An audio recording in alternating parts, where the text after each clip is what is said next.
الحمد لله رب العالمين والصلاة والسلام على سيد المرسلين وعلى آله وأصحابه أجمعين.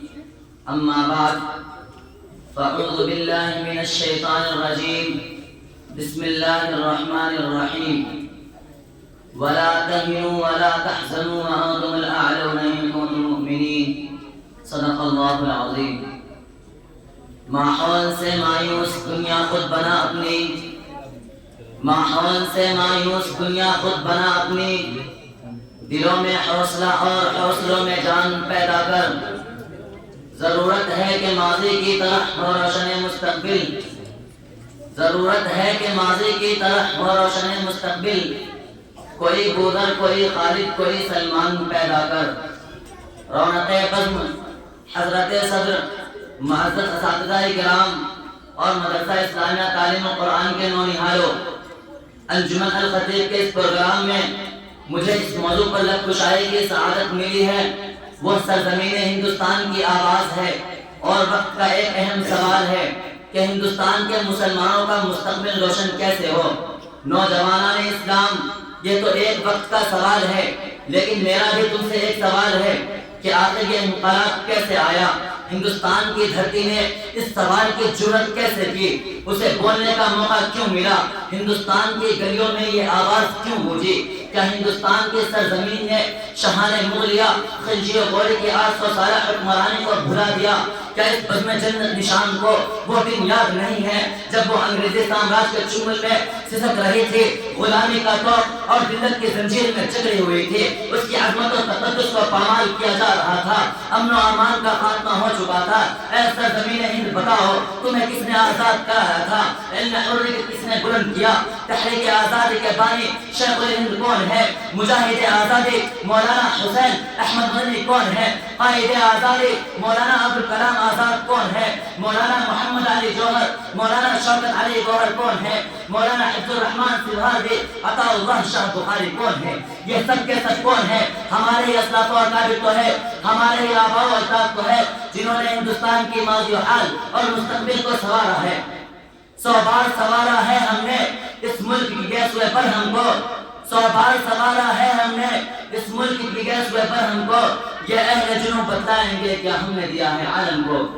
پھر بھی ہم سے سوال کیا جاتا ہے کہ ہندوستان میں تمہارا مستقبل روشن کیسے ہوگا؟ دور حاضر کے نوجوانوں، سرزمین ہند کی پکار سنو. ہاں مجھے یاد ہے تمہارے اسلاف و اکابر نے ہمیں عزت و حرمت کا تاج پہنایا ہے، میری غرض سے توق غلامی کو اتارا ہے. تمہارے آباء و اجداد نے ہمیں جنت نشان بنایا ہے، لال قلعہ کی عظمت دی ہے، قطب مینار کی بلندی عطا کی ہے. تمہارے شہنشاہوں نے ہمارے سینہ گیری کو تاج محل کے حسن و جمال سے سنوارا ہے. مگر تھے وہ آباء تمہارے، تم کیا ہو؟ ہاتھ پہ ہاتھ دھرے منتظر پردہ ہو. تم ٹیپو سلطان کی اولاد ہو مگر تم میں جرأت و بصارت نہیں ہے. تم شاہ اسماعیل شریف کے لاڈلے ہو مگر تم میں وہ جذبہ اطاعت اور نبی سے عشق و محبت نہیں ہے.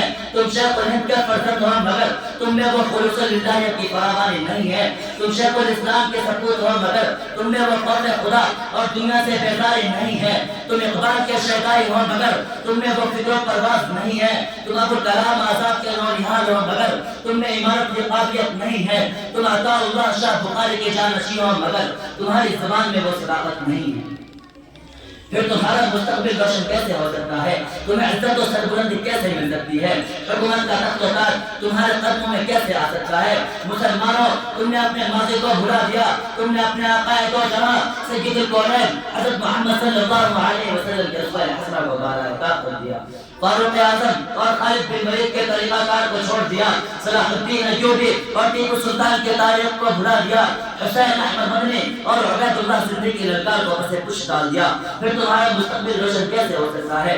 برادران اسلام، آپ اسلامی تاریخ کا مطالعہ کیجئے، اس کے اوراق کو کھنگال کر دیکھئے کہ وہ کون سی طاقت تھی جس نے صحرا و عرب میں ہلچل مچا دی تھی. وہ کون سا اصول تھا جس نے ضلالت و جہالت اور شرک و کفر کے اندھیاروں میں سعادت و ہدایت کا چراغ روشن کیا تھا.